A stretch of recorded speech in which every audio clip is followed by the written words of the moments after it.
इन मूर्खों ने यह भी नहीं मालूम कि संत कैसे होते हैं। वो बहुत सियाना बनकर अपने मन के अंदर अंदर ये विचार कर रहा है और सोचा है कि मैं अच्छा बेवकूफ सो, छोटी सी बात को सुनकर आंख मीच के 500 किलोमीटर यानी 150-200 मील चले आया और देखियो मेरे को महात्मा मिला। अपने अंतःकरण को कोस रहा है, अपनी आत्मा को कसोट रहा है कि मैं महामूर्ख हूं, किसे होके कहने से और सच मान के इतनी दूर धक्के खाने आ गया। मेरे आज खूब खोटे लगे। अब बंदी छोड़ तो अंतर्यामी थे, उन्हें पहले पता था कि इसके मन में क्या धारणा आ ली, तो सभी वहां पर जो बैठे मौजूद भगत जन थे उनको सबको भेज दिया किसी ना किसी कार्यवश, और आपको अपने आप को कहने लगे कि मेरे लिए एक बाल्टी पानी की रख जाओ, मैं स्नान करूंगा।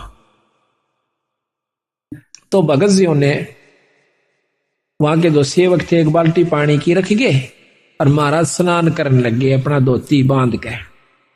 स्नान जब कर लिया तो स्नान करने के बावजूद जो सूखी धोती थी दूसरी धोती बदली, तो महाराज जी ने एक उंगली का ऐसे दूर कर ली, हाथ से न्यू कर लिया।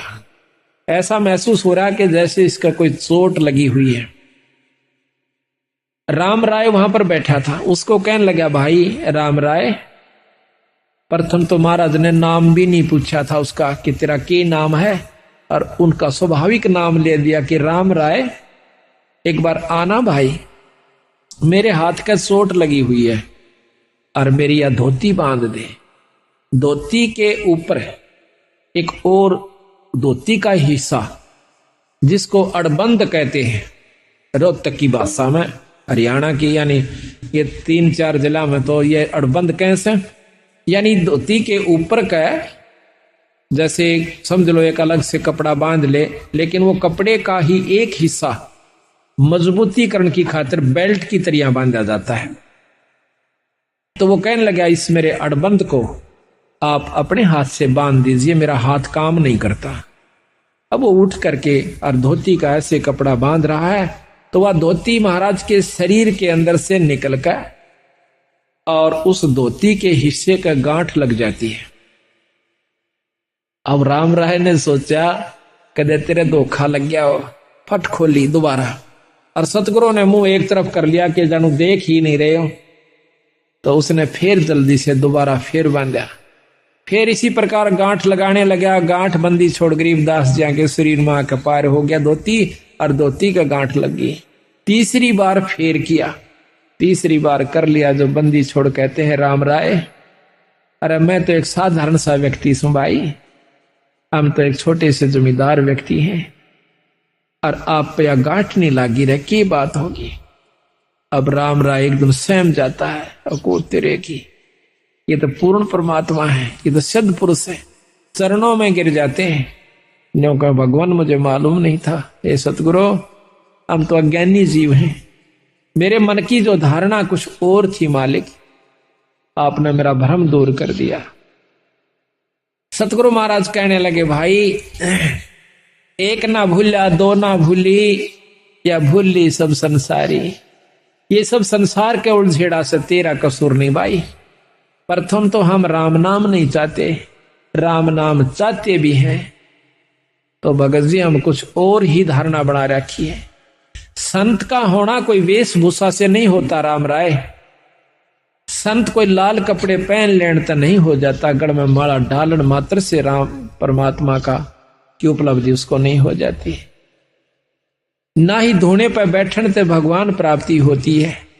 परमात्मा की पाने के लिए एक साधारण सा तरीका है जो कि हम बताते हैं। तो वो कहता है सतगुरु मैं तो इतनी दूर से आया हूं और आपकी अमृतमयी मुखवाणी से, आपकी अमृतमयी वाणी से, आपके मुख कमल से सुनना चाहता हूं मालिक। अगर आप मुझे योग्य समझे तो कुछ सतगुरु समझाने की कोशिश कीजिए। तो बंदी छोड़ ने उसका नाम झुमकरा रख दिया कि झुमकरा। भाई झुमकरा क्यों रखा उसका नाम कि उसका मन झूम रहा था, वो डगमग था बेचारा, बहुत विचलित था, तो इसलिए उसको झुमकरा कहा। तो यहां कहते हैं वो था विष्णु उपासक थे राम राय जी, क्योंकि पंजाब के अंदर भी बहुत उपासना भगवान विष्णु कृष्ण जियों की, यानी 90% अब भी हो रही है। तो यहां बताते हैं कि ले राम राय मैं तुझे समझाता हूं परमात्मा के बारे में। अथ झुमक रे पृष्ठ नंबर 670, सतगुरु गरीबदास महाराज की वाणी के ग्रंथ साहिब का पृष्ठ नंबर 670। नाभ कमल में बैठिए रे झुमकरा, चल बंक नाल के घाट सुनो रे झुमकरा। अब शरीर के अंदर प्रवेश करके उसकी सूरत को अपनी शक्ति से सतगुरु महाराज कहते हैं कि नाभ कमल में बैठिए रे झुमकरा, चल बंक नाल के घाट सुनो राई झुमकरा। नाभि कमल अंदर सूरत समो, और नाभि कमल है सुंडी के पीछे ने, इसमें चलिए। और वहां से फिर बंक नाल एक नाड़ी से पतली सी, उसके महा का प्रवेश जब ये सूरत करती है, वह नाड़ी सुरंग के समान लगती है। जैसे दूरबीन को उल्टी तरफ से देखा है इतनी होती है, वह कम से कम 20 फुट लंबी नजर आ कर है और बहुत चौड़ी नजर आवेगी दूरबीन। हम ये लेवल मशीन होती थी हमारे महकमे में, उसको जब उल्टी तरफ देखते थे वह इतनी होती है एक बिलांत की, और उल्टी तरफ से देखते तो वह कम से कम 10 फुट की इतना चौड़ा लंबा उसका विस्तार नजर आया करता था उस लेंस के कारण। इसी प्रकार जब ये आत्मा, ये जीव उस बंक नाल में प्रवेश करता है तो फिर ऊपर को, यानी इन हड्डी के बिल्कुल साथ साथ अंदर की तरफ रीढ़ की हड्डी, जिसको मेरुदंड भी कहते हैं, इसको कड़का बांस भी कहे से, इसके साथ साथ से अंदर की तरफ चलती है।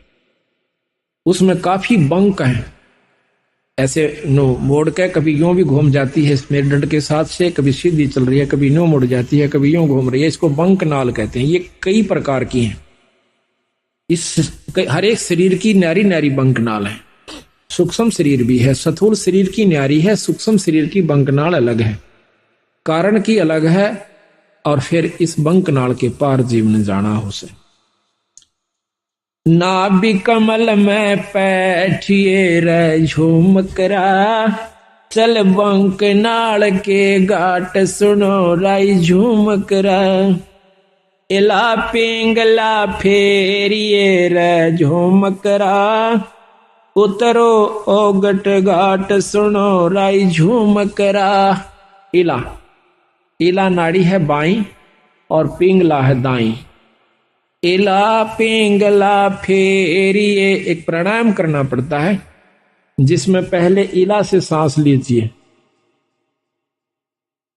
फिर पिंगला में छोड़ दीजिए, फिर उल्टा ही पिंगला से वापस लीजिए, वापस फिर इला से छोड़ दीजिए। एक प्राणायाम हो गया। इसको ज्यादा करने से वो सूक्ष्म सुषुम्ना का, यानी तीसरी जो नाड़ी है, जहां से जैसे ये सांस गया फिर दूसरा वापस है, इनके बीच में एक और सुराख है, यानी ये नाक दोनों तरफ से जैसे अपना यहां पर बंद है, ये आगे जाकर के थोड़ा सा अंदर ने घुस जाता है।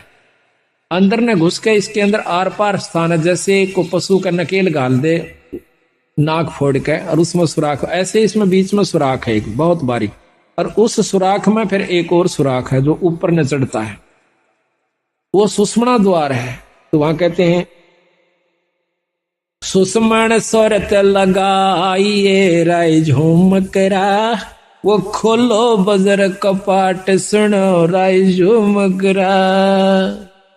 अंदर जो वस्तु है वो वहां से शुरू होगी, वो अंदर बजर कपाट से, और वो सतगुरु के नाम की कृपा से खुल सकते हैं। योगी लोग अपनी साधना से खोलते हैं, बहुत वर्ष बीत जाते हैं, और नाम की कृपा से, सतगुरु की रजा से इस नाम का इतना प्रभाव होता है, अंतःकरण साफ होकर ये रोम रोम करनाने लग जाएगा। आत्मा समय समय पर रह रहकर ईश्वर को रोना शुरू कर देगी, तो समझो आपका सब कुछ खुल गया। सुषुम्ना भी खुल गई, ब्रह्मरंध्र भी खुला हुआ है। तो जब तक प्रेम जीव में नहीं आता तब तक मुक्ति का अधिकारी नहीं होता। जब सत्संग सुनकर उसकी आंखों में तो पानी नहीं पड़ रहा है या सुमरण करते हुए अंतःकरण में उसमें ठेस नहीं लग रही है तो भक्ति प्रवेश नहीं हो पाई है। कोशिश कीजिए और ज्यादा। नाम सुमरण आप कर रहे हो तो सुमरण अपने जगह जमा हो चुका है, आपका हो रहा है, लेकिन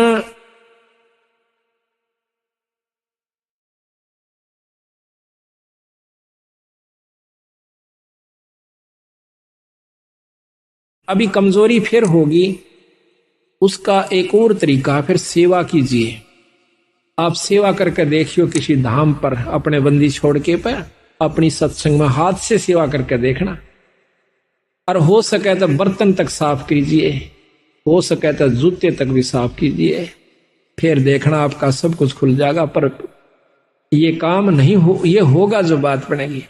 हम एक बार दिल्ली गए हुए थे, अभी 5-6 महीने हुए, फोटोओं के सिलसिले में एक गुरुद्वारे में चले गए। हमने ये चंवर लेना था। उस गुरुद्वारे जब हम जाते हैं तो हमारे जूते निकलवाए कि जूते निकाल दो जी। जूते निकाल करके टोकन दे दिया और एक ने जूते लिए हाथ में। प्रथम तो उसने साफ किए, माथे से लगाए, फिर दूसरे को दे दिए कि वहां रख दिए, फिर उसने अपने रुमाल से जो लाया हुआ था साथ उससे साफ किए। रुमाल को भी मत्थे से लगा और हमारे जूतों को भी मत्थे से लगा करके, और एक खोखा सा बना हुआ था जूतों का अलग से उसमें धर दिया। अब क्रिया तो वो कर रहे थे और शरीर में गुदगुदी मेरे हो रही थी कि बंदी छोड़े। ऐसा भाव जब हो जावे तो फिर बाकी कुछ नहीं रहता और सही नाम मिल जावे।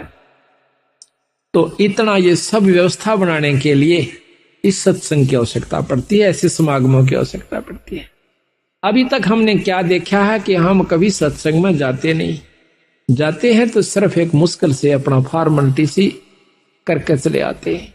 लाभ तो उसका भी है, ऐसा नहीं है, लेकिन वही बात आओ, जितना गुड़ गिरेगा उतना मीठा होगा। यही कारण से थोड़ा सा हिम्मत करो, क्योंकि सबसे बड़ा हमारा अभिमान अहंकार राक्षस है।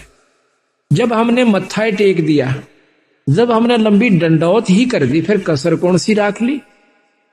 उसके बावजूद फिर अकड़ काहे की? जब सर्व सौंप दिया तो फिर अकड़ नहीं। इसको करके देखो कभी तो कितना आनंद आता है।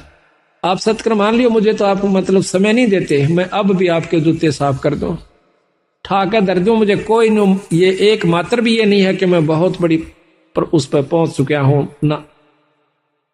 ये जीव जब तक इस सृष्टि में है वो कुछ भी नहीं है। यहां से निकल ले जब जानिए तो हमारे अंदर ये बात कभी भी घर नहीं कर दी कि मैं संत हो रहा हूं और मेरे सैकड़ों हजारों से सो गए, मैं बहुत बड़ा बन गया। कुछ भी नहीं हूं, जीव का जीव हूं। अगर ये यहां से छुटकारा नहीं हुआ, अगर आखिर में भी पैर उलझ गया तो भी ज्यों का त्यों है, चक्कर फिर लंबा चौड़ा से। महाराज की कहते हैं कबीर, मन के मते ना चालिए, इस मन का के विश्वास, और साधु जब लग डर कर, जब लग पिंजड़ सांस। जब तक तेरे शरीर में सांस है ना तब तक विरा रहना सावधान है। अड़ बड़े बड़े बिगड़ गए।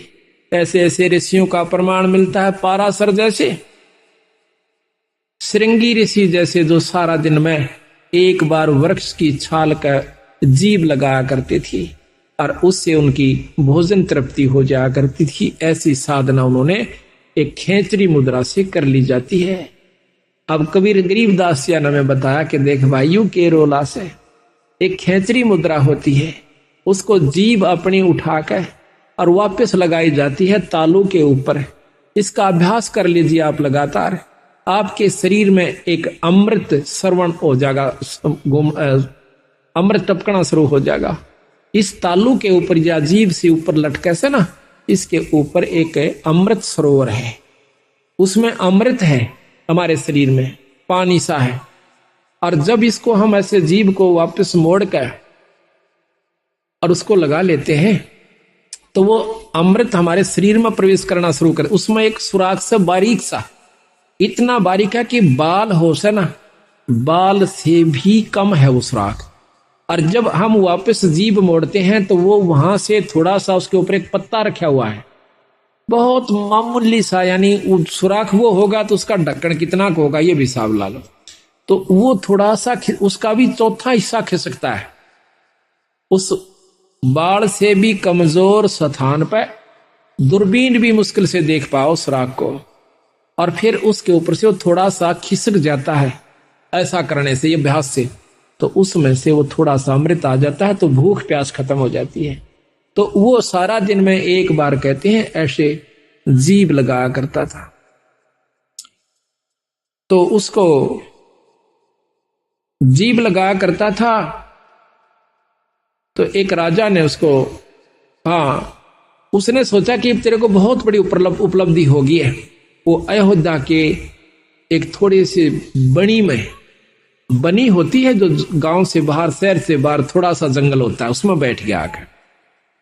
अब देखा, एक ने देखा, दो ने देखा, चार ने देखा, गांव में शहर में सुरसराट मच गया कि एक महान संत आया हुआ है, सारा दिन समाधि में रहता है, एक बार जुबान लगावे से वृक्ष के और कुछ नहीं खाता।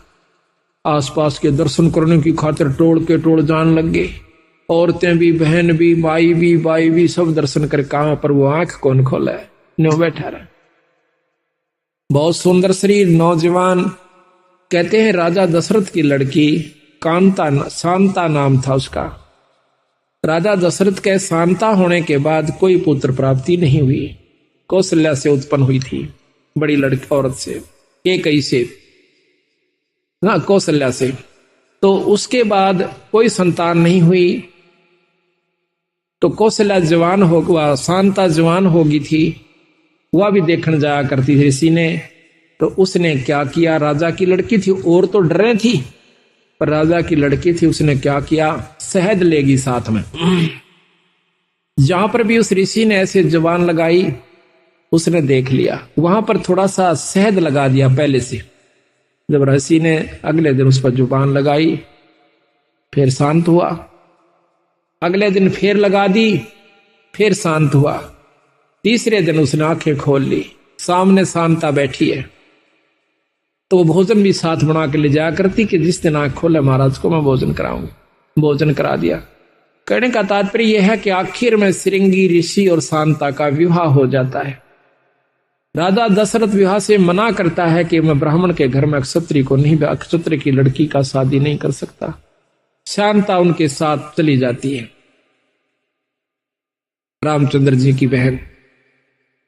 तो महाराज कहते हैं श्रृंगी ऋषि से वन में मोहे, यानी इस मन का कोई भरोसा नहीं। सतगुरु महाराज कहते हैं सावधान रहने में फायदा है। तो साधु जब तक डर कर रहे, जब लग पिंजर श्वास, जब तक अपने आखिरी शरीर में भी को थोड़ा बहुत भी रह रहा है, तब तक बच के रहने में फायदा से। ना जानिए कब और के को मत पैदा कर दे, वह मन खुद काल है। तो यहां बताते हैं कि वो खेचरी मुद्रा करने से उसमें ये शक्ति आ जाती है शरीर में, तो फिर परमात्मा प्राप्ति नहीं है उससे। हम उसी को ये मान लेते हैं कि इसको बहुत लाभ हुआ, ये बहुत बड़े संत है। अब देखिएगा, इस कुत्ते ने एक बार इसको रेन लाइए भगत जी, एक टूक गेर दे, और इसकी ये फिल्म लेना भगत जी, इस कुतिया की। अब इसको देखकर भी कालजा नहीं हिलता है, एक रोटी गेर दो इसको, वो आप जाना भगत जी वहां पर। वो फिल्म कुत्ती की देख, पूरी अच्छी तरह उसकी खाज लगी हुई है, के हाल हो रहा है इस बेचारी का। और ये भी कभी मनुष्य शरीर में थी, ये कभी प्राणी भी होगी, पटरानी भी होगी, आम औरत भी रही होगी, मनुष्य भी रही होगी। आज इसकी के हालत हो रही से, एक टूक की खातिर, एक रोटी खातिर या दर दर भरम रही है। और हम अब भी आंख नहीं खोलते, इतना ज्ञान हुए पाछे भी, तो भाई बहुत कमजोरी में सो आप। तो महाराज कहते हैं सुषमण सोरत लगाइए राय झूमकरा, वो खोलो बजर कपाट सुनो राय झूमकरा। काया नगरी जद बस राय झूमकरा, जद घर आवे आठ सुनो राय झूमकरा। ये काया नगरी जब बसेगी, जब भगवान भजन के काबिल होगी, जब इसमें सील, संतोष, विवेक, अक्षमा, भाव, भक्ति, नम्रता, दया, ये 8 प्रकार की व्यवस्था उत्पन्न हो जाएगी, अहंकार खत्म हो जाएगा। काया नगरी जद बसै राई झूमकरा, जद घर आवे आठ सुनो राई झूमकरा। द्वादश बांध लगाइए राई झूमकरा, नक सरवर पे ध्यान सुनो राई झूमकरा। शंख पदम उजियार है रे झूमकरा, जा कोट कलास सिभान सुनो राई झूमकरा। फिर उस ईश्वरीय शक्ति का आप दर्शन कीजिए। जा दोना मरुआ फूल है राई झूमकरा, अक्षय वृक्ष स्थान सुनो राई झूमकरा। राय चमेली केवड़ा रे झूमकरा, सूरजमुखे शोभान सुनो राई झूमकरा। सुरत नरत दो अंसणी रे झूमकरा, मान सरोवर नाम सुनो रे झूमकरा। के अंदर जब आप जाओगे, अंदर ईश्वरीय शक्ति के आपको झलक होना शुरू होगी। अब कोई तो शुरू में ही प्रकाश नजर आता है, कोई भी इष्ट है, कोई भी देव है, उसका प्रकाश होता है। योगी जन या साधक जन, भगत जन, एक बार थोड़ी सी ऊपर झलक हो जाती है किसी प्रकाश की, किसी इष्ट की, तो वो सोच लेता है कि मैंने बहुत कुछ प्राप्ति होगी। तो कहते नहीं, अभी तो बहुत ऊपर जाना है। जैसे 0 के बल्लभ का भी प्रकाश होता है और 60 के बल्लभ का भी प्रकाश होता है, 100 का भी, मरकरी का भी, 1000 वाट के का भी, पर उसमें अंतर होता है। इसी प्रकार हर ईष्ट में, हर परमात्मा में ब्रह्म, पार ब्रह्म, पूर्ण ब्रह्म, इनमें सब मंत्र बताया सतगुरु महाराज ने कि जब तक आप पूर्ण ब्रह्म से नहीं आपका संपर्क होगा, वह भक्ति नहीं मिलेगी, तब तक आप मुक्त नहीं हो सकते। लेकिन अभी तक जो ये झलक दे रहे हैं, जो झुमकरा को, राम राय को ज्ञान था 3 लोक की भक्ति का, वही बता रहे हैं। अनभय मालन ओह तेरी रे झूमकरा, फूलन सेज बिछाई सुनो राई झूमकरा। छतर सिंहासन श्वेत है रे झूमकरा, पलकों चौरा डुराई सुनो राई झूमकरा। अरस देवंगना गाँव ही रे झूमकरा, अनहद सबद घमोड़ सुनो रे झूमकरा। बिन पग का जा पंथ है रे झूमकरा, मकर तार की डोर सुनो राई झूमकरा। और कहूँ कुछ और है रे झूमकरा, बिन देही का देव सुनो रे झूमकरा। स्वर्ग रसातल में बसे रे झूमकरा, जाके कर ले सेव सुनो राई झूमकरा। 3 चरण चंता हमणी राई झूमकरा, गर्दन गरीब मरोर सुनो राई झूमकरा। इस प्रकार सतगुरु महाराज उनको बता रहे हैं कि भाई इस प्रकार आप अंतःकरण में जा, अपने अंदर में, शरीर में प्रवेश कीजिए, फिर उस ईश्वर का, ईश्वरीय शक्ति का आप लाभ लीजिए। अगर जब तक आप ये लाभ नहीं पाओगे, तब तक ऊपर की बातें हैं, पूर्ण लाभ प्राप्ति नहीं होगा। केवल पाठ मात्र से भी लाभ नहीं है, केवल आपको धाम पर जाने से भी लाभ नहीं होगा, केवल सत्संग मात्र कराते रहने से ही लाभ नहीं होगा, जब तक आप अपने अंतःकरण में झांक कर नहीं देखोगे। लेकिन इन सारा के बिना ये काम नहीं हो सकता। ये कार्य सारे जरूरी हैं। खेत को पहले संवारा जावा से, उसको संवार करके फिर बीज बोया जाता है। बीज बोने के बाद भी उसकी बहुत संभाल करनी पड़ती है, जब जाकर के हम उसकी पूरी परिपक्व फसल ले सकते हैं। इसी प्रकार परमात्मा के नाम पर लगने से पहले सत्संग की आवश्यकता होती है। नाम लेने के बावजूद सेवा, सत्संग और दान धर्म की पूरी आवश्यकता पड़ती है। साधुओं की सेवा, संतों की सेवा, सत्संग की सेवा, ये भी साथ चलेगी। जिस प्रकार खेत में बीज बोए पास है, उसमें खाद, पानी, रखवाली, सारी चीज की आवश्यकता पड़ती है। ठीक इसी प्रकार नाम ले लेने मात्र से कोई न सोचे कि ईब में अपने आराम से घर बैठ कर ही भक्ति कर सकते हो, घर बैठ करके। पर आज के युग में इतना सुलभ नहीं है कि आप घर बैठ करके ही इन बुराइयों से बचे रह सकते हो। ये तो बार बार जैसे कितना ही सुथरा मकान हो और सारे के चिप्स ला रखी हो, उसको आप बंद कर दीजिए।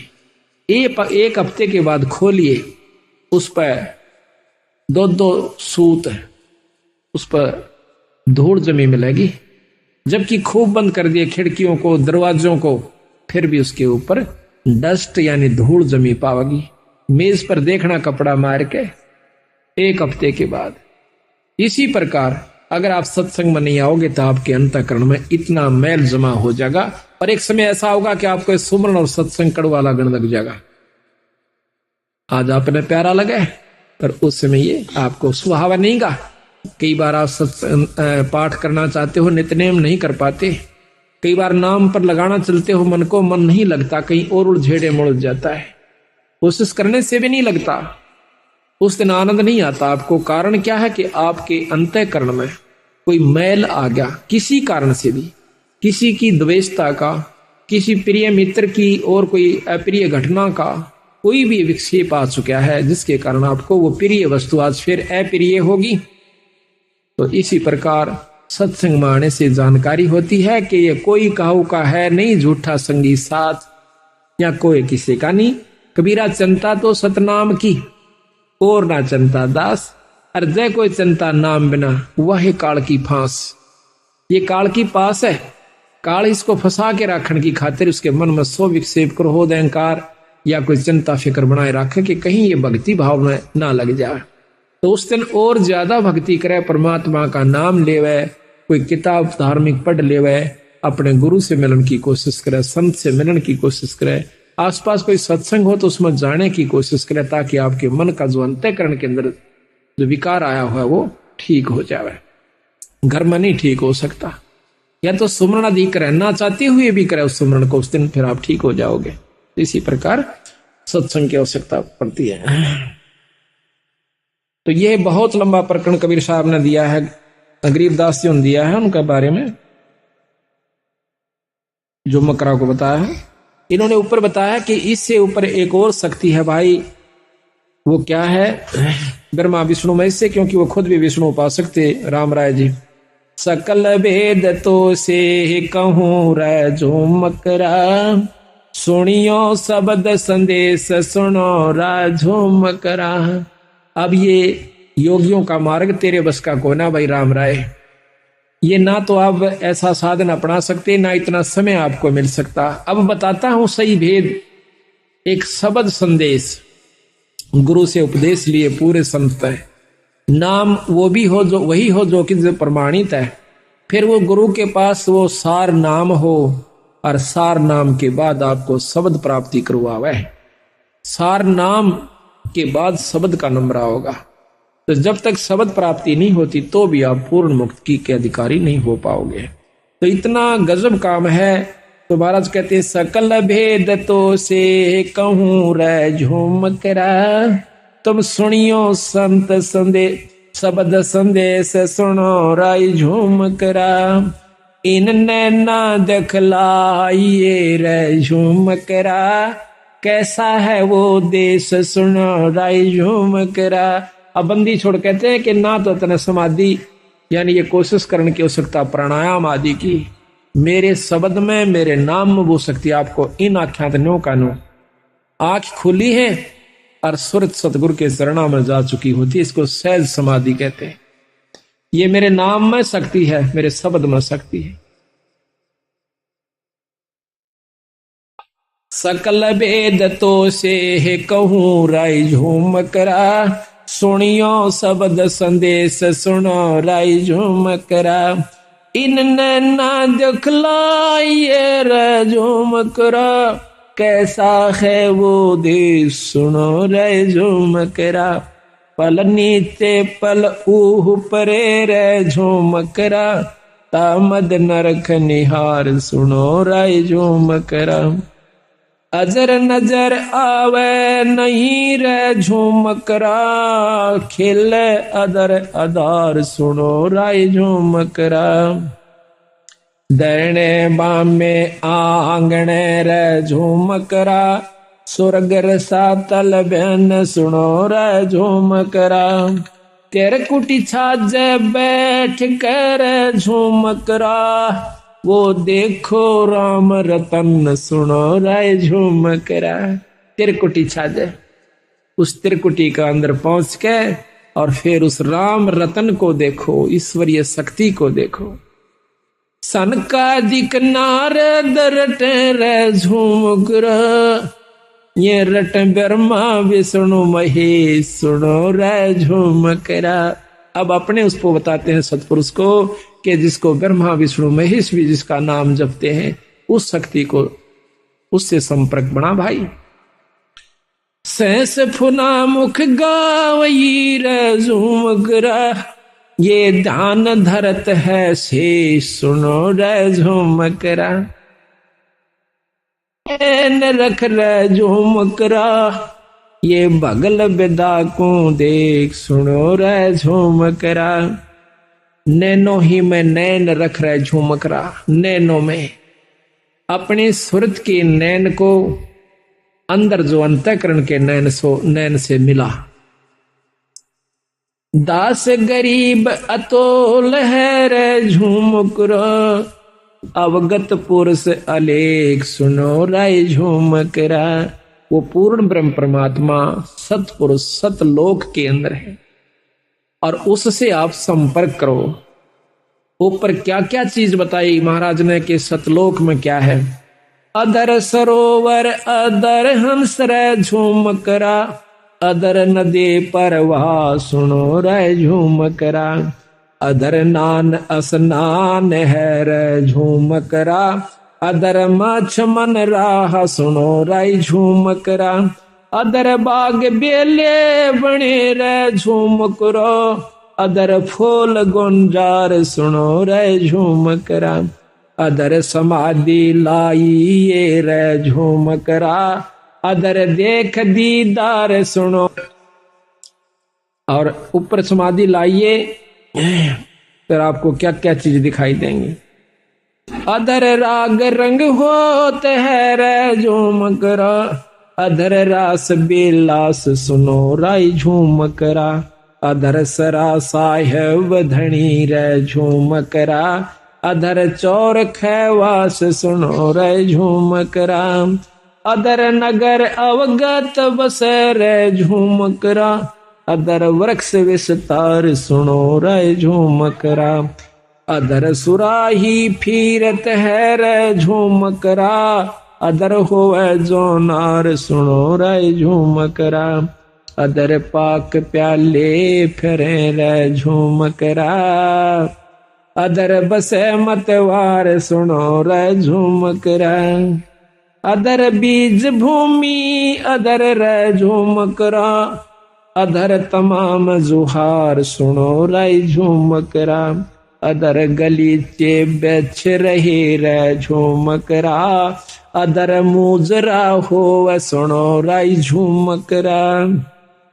दास गरीब अदर बसो रे झूमकरा, अदर सुरत पेरो सुनो रे झूमकरा। कहते हैं उस परमात्मा को ध्यान से देखिए और ऊपर सुरत पिरो, जैसे सुई में धागा पोया करें, कितनी सावधानी से उसको करना पड़ता है। तो इस प्रकार सुरत को महाराज कहते हैं ऊपर पिरो। तो जब उस राम राय की बहुत लंबा प्रकरण से आध पौन घंटे का मार्ग बहुत न्यारे न्यारे विस्तार से सतगुरु महाराज ने इसमें दे रखा है। हर चीज के हर पहलू के ऊपर उसको बताया। फिर वो प्रश्न करता है कि महाराज कि हमने तो ब्रह्मा विष्णु महेश इन्हीं शक्तियों की जानकारी थी, लेकिन महाराज आपने तो बहुत कुछ बताया है, इसके बारे में हमें ज्ञान नहीं।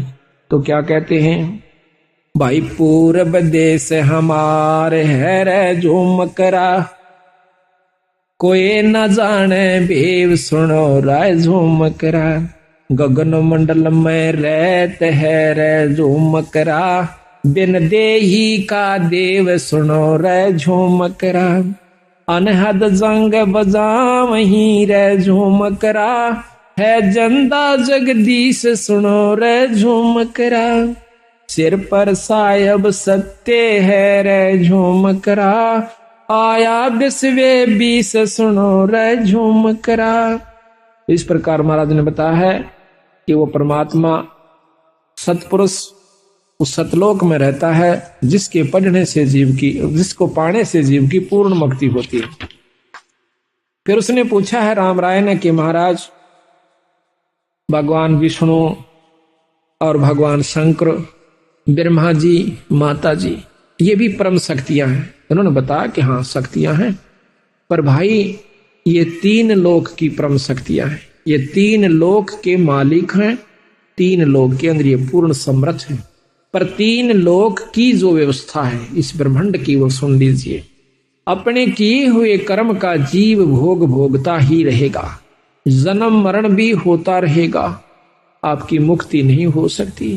तो राम राय कह नहीं महाराज, मुक्ति तो चार, चौथी मुक्ति, चार मुक्ति हो जाती है। तो चारों मुक्तियों का वर्णन करते हुए बंदी छोड़ कहते हैं कि चौथी मुक्ति के योगी जन कहां जाते हैं? परम चौथी मुक्ति है, वो ब्रह्मलोक में चले जाते हैं। और आप पढ़ के देखिए, इसमें शक्ति पुराण में साफ लिखा हुआ है। और सुख सागर है एक बहुत अच्छे संत के द्वारा रचित, उसने लिखा है कि जो योगी जन बहुत अच्छी समाधिस्थ होकर के और बहुत अच्छी साधना कर लेते हैं, वो ब्रह्मलीन हो जाते हैं।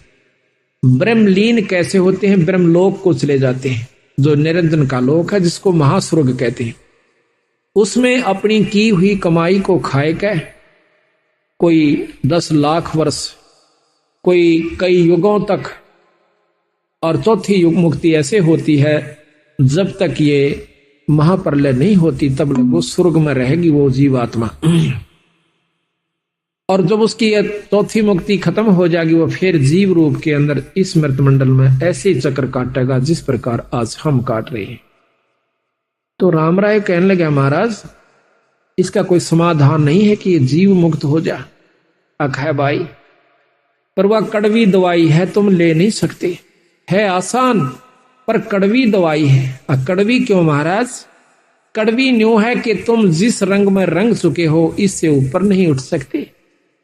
हम इन शक्तियों का आदर करते हैं, हम इन शक्तियों का यथोचित आपको लाभ व स्थान बता रहे हैं, और वही आपके शास्त्र बता रहे हैं। और फिर हम यहां से कति छुटकारा आपको दिवा करके और अपने लोक में ले जाएंगे, सतलोक में। वो कहा महाराज सतलोक, वो सचखंड सुन्यासी। हाँ सचखंड, वो कौन सा है? कि वही विष्णु लोक सचखंड है। हाँ वो भी सचखंड है, विष्णु लोक भी सचखंड है, वो सतलोक है।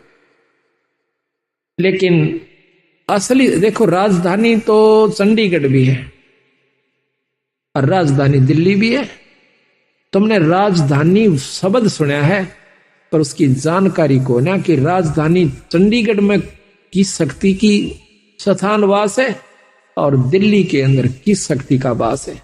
यही मैं बताना चाहूं सो आपने कि विष्णु लोक भी सतलोक है बीरा, पर सतलोक एक और भी है जिसके सबके ऊपर जिस शक्ति का पूर्ण रूप से वास है। क्या है? वो पूर्ण ब्रह्म परमात्मा, उसके ऊपर कोई शक्ति नहीं है। तो उसके बारे में एक शब्द आपको सुनाते हैं।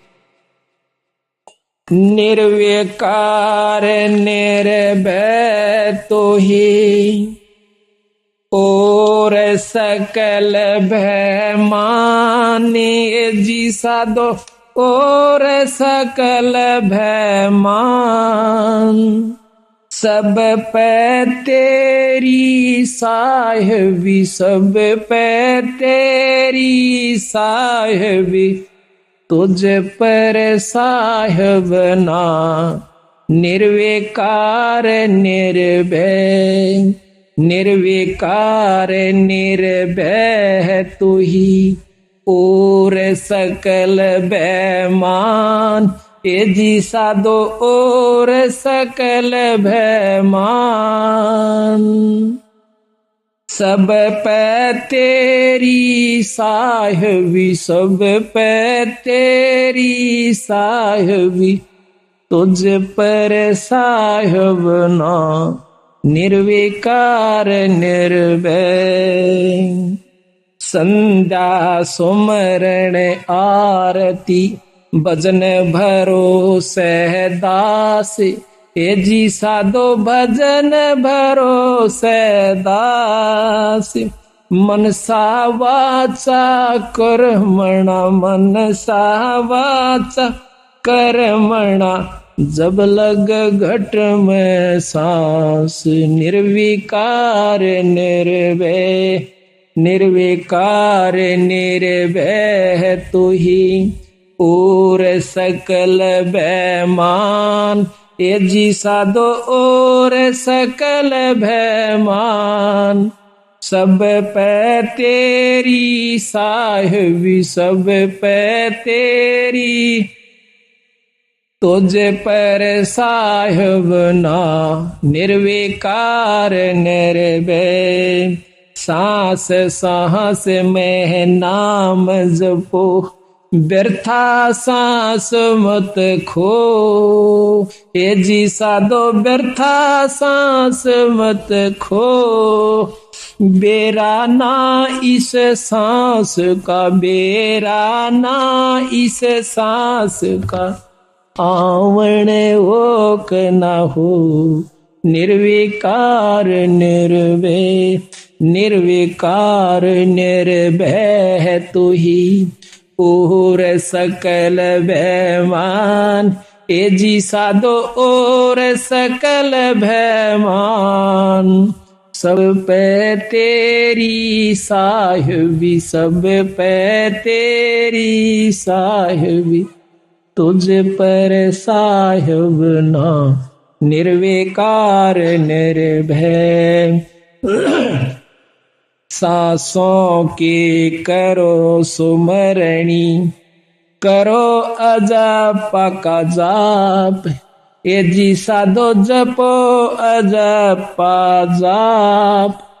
परम तत्व का ध्यान धरो, तुम परम तत्व का ध्यान धरो। वो सो हम आपो आप। निर्विकार निर्भय, निर्विकार निर्भय तू ही और सकल बेमान। ए जी साधो और सकल बेमान। सब पे तेरी साहिबी, सब पे तेरी साहिबी, पर तुझ पर साहिब ना।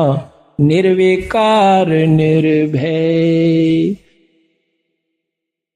सो हम पोरा पवन में, बांधा मेरे सुमेर। हे जी साधो बांधा मेरे सुमेर।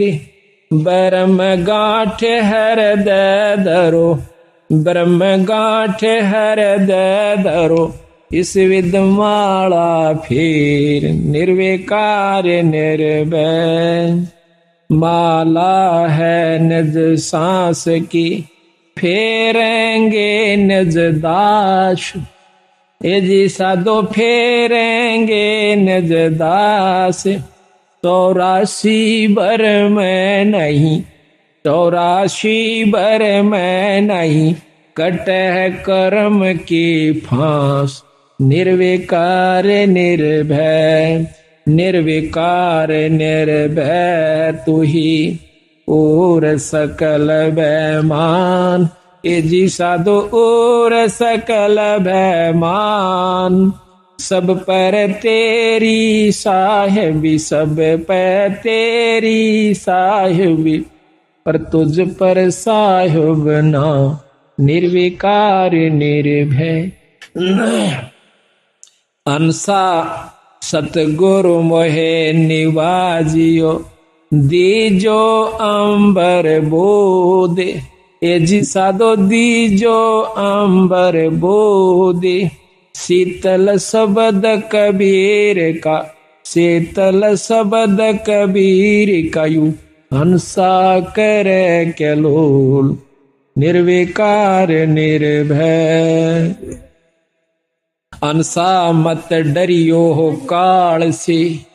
अब बंदी छोड़ कहते हैं अनसा मत डरियो काल से, करो मेरी प्रतीत, ए जी साधो करो मेरी प्रतीत। अमर लोक पहुँचाहियो, अमर लोक पहुँचाहियो, चले सो भव जल जीत। निर्विकार निर्भय, निर्विकार निर्भय तू ही और सकल भयमान। ए जी साधो और सकल भयमान, सब पे तेरी साहिबी, सब पे तेरी साहिबी, तुझ पर साहिब ना निर्विकार निर्भय। भवजल में बहु काग हैं, कोए कोए हंस हमार।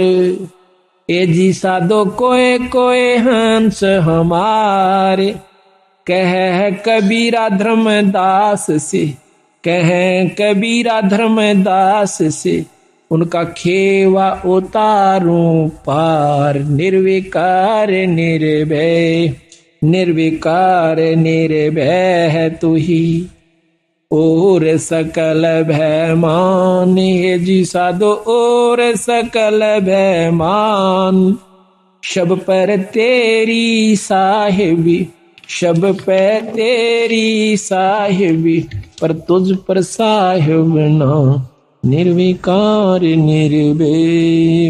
अविनाशी की आरती गावे सत कबीर, ए जी साधो गावे सत कबीर।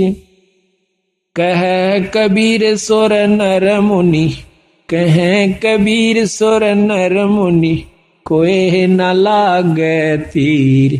निर्विकार निर्भय, निर्विकार निर्भय तू ही और सकल भयमान।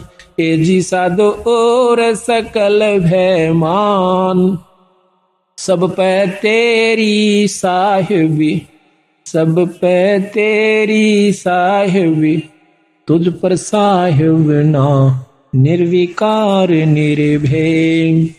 अब देखो बंदी थोड़ी इसमें सारा भेद देगी। धर्मदास जी विनती करते हैं कि परमात्मा अब मुझे ज्ञान हुआ मालिक कि तेरे ऊपर कोई शक्ति नहीं है। पहले वो राम कृष्ण के उपासक थे और वृंदावन के अंदर गए हुए थे। उसका एक बहुत बड़ा विवरण है, उसको हम कल लेवेंगे, बहुत ढंग से आपको समझाएंगे किस प्रकार उन्होंने भ्रम को तोड़ा और फिर कितनी लगन उस पूर्ण ब्रह्म लागी जब उसकी मुक्ति हुई।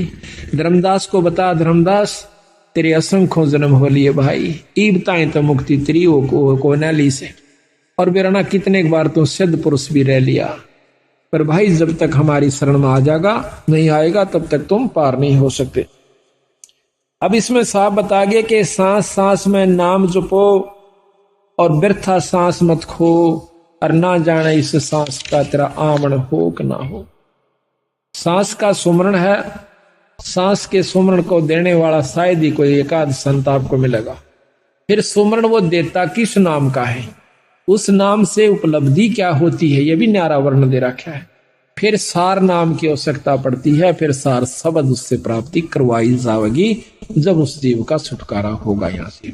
अरे हम माड़ी सी बात को लेकर के और अपने मन में सोच लेते हैं कि बहुत भक्ति कर ली, बतेरी बार सत्संग में जा चुके हैं, अब ज्यादा की आवश्यकता नहीं है, अपनी घर में भक्ति कर लेंगे।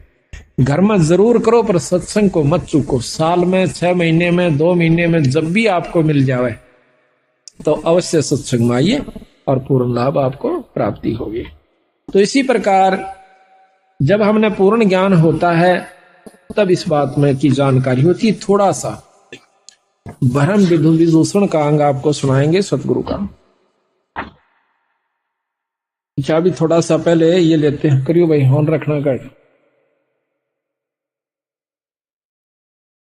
आदि पुराण आपको सुनाते हैं, कुछ अंश का सारा तो नहीं सुना सकते क्योंकि उसका थोड़ा थोड़ा आपको भेद दिया जाएगा।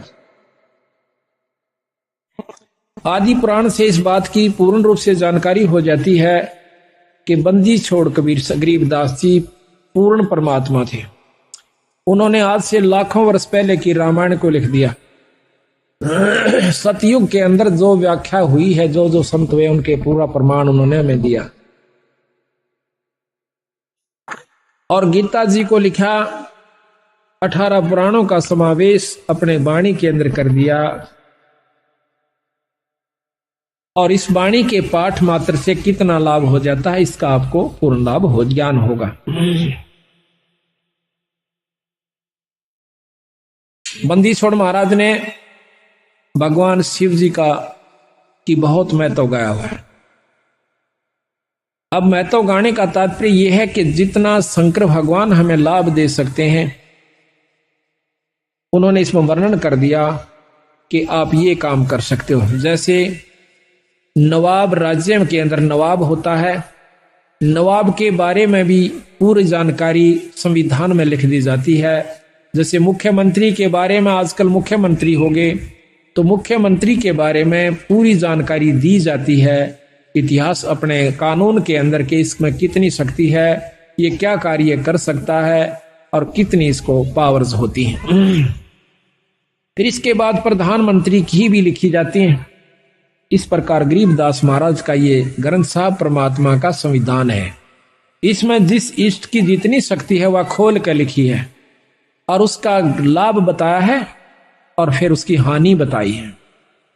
तो यहां पर आपको आदि पुराण के अंदर बंदी छोड़ की वाणी का थोड़ा सा देंगे झलक।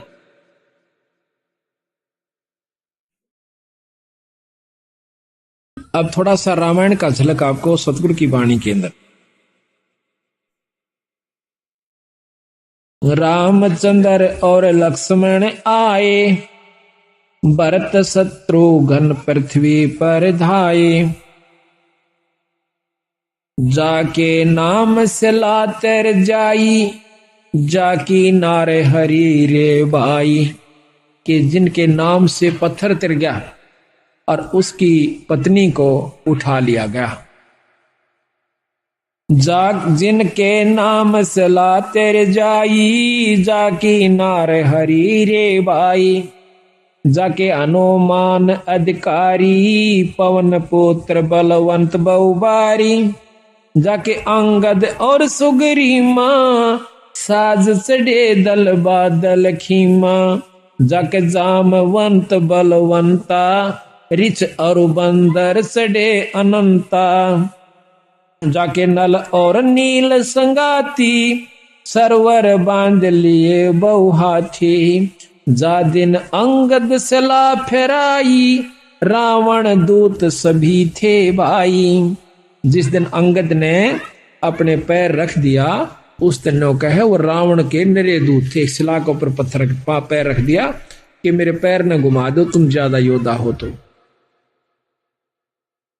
तो कहते हैं कि रावण के वो सभी दूत वहां पर थे, उनसे अंगद का पैर नहीं हिला। एक दूत टरा नहीं टारा, रावण गर्भ की आसो हारा। अब गर्भ के ऊपर फेर ले आए सतगुरु कि रावण ने अभिमान कराया था अपने भाई बेटे और पोतों का, एक से एक बलशाली भाइयों का और सर्व सोने की लंका का। तो कहते हैं उसने गर्भ किया सो हारा। एक दूत टरा नहीं टारा, रावण गर्भ किया सो हारा। जाकर पौनी हनुमंत बंका, सो तो कूदा लंक बिलंका। जिन 9 लख बाग उपारा, सो तो डारे दिया मझधारा। 9 लख बाग को पाड़ के और जंग उसमें समुद्र में फेंक दिया सारे को। ये प्रकरण उस समय का है जब हनुमान जी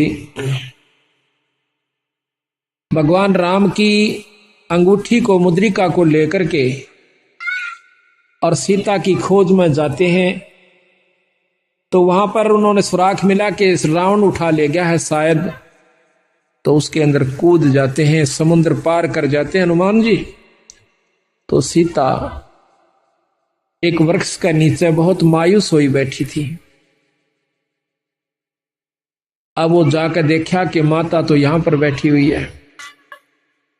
उसने ऊपर से उसी वृक्ष पर छोटा सा रूप बनाकर हनुमान जी बैठ जाते हैं, ऊपर से मुद्रिका डाल देते हैं सीता माता की गोदी में, झोली में। एकदम उस मुद्रिका को देखकर सीता सहम जाती है कि पहले तो दुख पहाड़ से भारा था और ये दुख और भारी हो गया। ऊपर देखे एक बंदर बैठा हुआ। अब एकदम भयभीत हो जाती है, घबरा जाती है कि आज पहाड़ का दुख का पहाड़ टूट चुका है कि इस बंदर ने मेरे पति को खा लिया है और यह अंगूठी इसका हाथ लागी, इसको लिए फिर था, आज इसने मेरी झोली में घेर दी या मेरे ऊपर पड़ गई। हे विधाता, ये तेरा कैसा लेख है। यूं कह के पूछती है कि हे बंदर, तो ये अंगूठी लाया कहां से, एक बार जल्दी सी बता। अंतःकरण की बात को जान कर हनुमान जी नीचे आ जाता है ने बोला, मां मैं भगवान राम का दूत हनुमान हूं और मैं आपकी खोज के लिए आया हूं, चिंता ना करें। हमें मालूम नहीं था कि किसने आपको उठाया है, आज हमें जानकारी होगी है और ईब मैं जाकर भगवान को बताऊंगा, आपको छुटवा ले जाएंगे। तो वो कहने लगा, मां मैंने भूख लगी है, अगबाई नो करिए, कोई नीचे पड़ा हो ना कोई फल है उसने खा लिए, भाई तोड़ के मत खाइए। देख मेरा कोई गुजारा नहीं से और ना मेरी यहां पर कुछ बूझ है, ना मैं तेरे अनपान करवा सकती भाई, मैं तो यहां मजबूर बैठी सू। तो जब उसने देखा कि देखो राक्षस ने हमारी मां का क्या हाल कर रखा है, एकदम हनुमान जी का सिरड उठी, कहते हैं सारे फल तोड़ गिरे, बगा दिए, तोड़ तोड़ कर खाए, इतने खाए बाकी फेंक दिए। कहते हैं रावण के जो बाग के रखवाले थे वह आकर हनुमान जी को मारने लगे, बांदर समझ के जुनसे का पूछ मारा, वो 3 चक्कर काटर गोली हो ले। सारे भाग भाग के अब रावण के पास आते हैं, वहां से फिर एक लंबा विस्तार से उसको भेज देते हैं। अंगद उसके रावण का पुत्र था जो मेघनाथ था, उससे फिर उस पर उसके फांस में आ जाते हैं, सिर्फ अपनी लीला दिखाने की खातिर। फिर उसको रावण के दरबार में ले जाते हैं, वहां भी काफी लंबा प्रकरण से। आखिर में वहां भी उनको सब काबू नहीं आते हैं, उनकी पूछ का जो है आग लगा दी जाती है, सारी लंका को जला करके, और फिर आखिर में कूद कर और फिर माँ सीता के पास आते हैं अपनी पूछ बुझाकर। वह बोली रे तने के चाड़ा कर दिया हनुमान, मेरा तो पहले 2 पायन जगह नहीं थी। अरे भाई मन तो जीर्ण नहीं देंगे, आइयो सो मत आइयो, इतना तो मन खत्म कर देंगे। अक नहीं माँ, इनमें इतनी हिम्मत नहीं है कि ये आपको कुछ कह दे, आप चिंता मत करो, मैं ईब आया और यो गया और बहुत जल्दी आ रहे हैं। तो वहां पर जब हनुमान जी वापस आते हैं तो रामचंद्र जी एक तरफ ले जाते हैं एकांत में हनुमान जी को। हनुमान जी ने कहा महाराज सीता मां का पता लग गया, एक तरफ ले जाते हैं। अब रामचंद्र जी अपनी सूझबूझ का काम लेते हैं, पहले हनुमान से ये पूछ लूं कि कहीं वो रावण की तो नहीं हो चुकी है। अगर वो रावण की हो चुकी है फिर हम नहीं छुटवाएंगे, फिर क्यों खाम खा दुनिया के लाल मरवाए, क्यों फौज खत्म करी। अगर वो उसकी हो चुकी है तो हम नहीं लावांगे। तो एकांत में जाकर ने पूछा है, हनुमान जी आपने सीता के दर्शन किए महाराज? किए। हनुमान रामचंद्र जी पूछते हनुमान जी कैसे वस्त्र पाए थे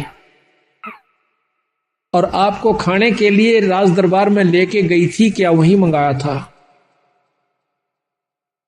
रावण के सेज पर वह जाती है कि नहीं जाती है? कैसा हार श्रृंगार कर रखा था? तो हनुमान जी कहते हैं भगवान, अब उसका थोड़ा सा वर्णन आपको सुनाते हैं।